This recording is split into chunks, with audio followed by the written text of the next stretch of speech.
देश के दुश्मनों का बचना अब नामुमकिन है क्योंकि भारत ने जमीन से लेकर अंतरिक्ष तक सुरक्षा घेरा अब कड़ा करने की तैयारियां कर ली हैं।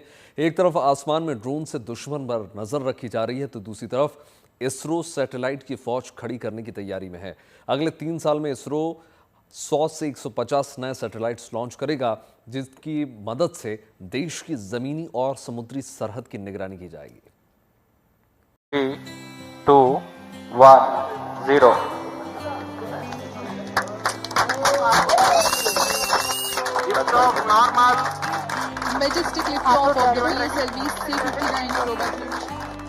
हिंद की सरहदों को अब सैटेलाइट की फौज से महफूज करने की तैयारी है। देश की सरहद और समुद्री इलाकों की सुरक्षा को और मजबूत करने के लिए इसरो ने नया सैटेलाइट प्लान बनाया है।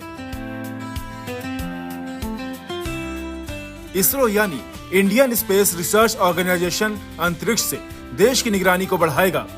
अपने इस नए प्लान के तहत इसरो अगले 3 साल में करीब 100 से 150 नए सैटेलाइट लॉन्च करेगा। फिलहाल भारत के पास केवल 55 सैटेलाइट्स ऑपरेशनल हैं।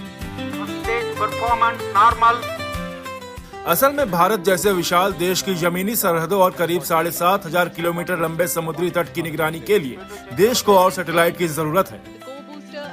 हमें अपनी सीमाओं की सुरक्षा के लिए बहुत सारे उपग्रहों की जरूरत है। हमारे पास 55 उपग्रह कार्यरत हैं और ये सीमा और तटीय क्षेत्रों की निगरानी के लिए पर्याप्त नहीं है।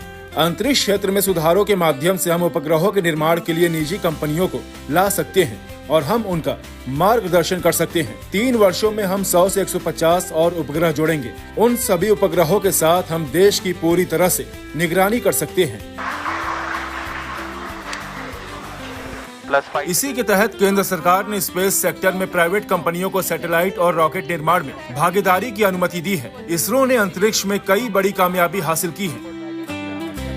ऐसे में सैटेलाइट की फौज खड़ी करना इसरो के लिए कोई मुश्किल काम नहीं है।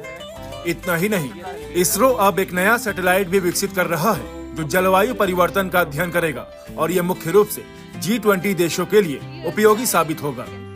Bureau report, good news today.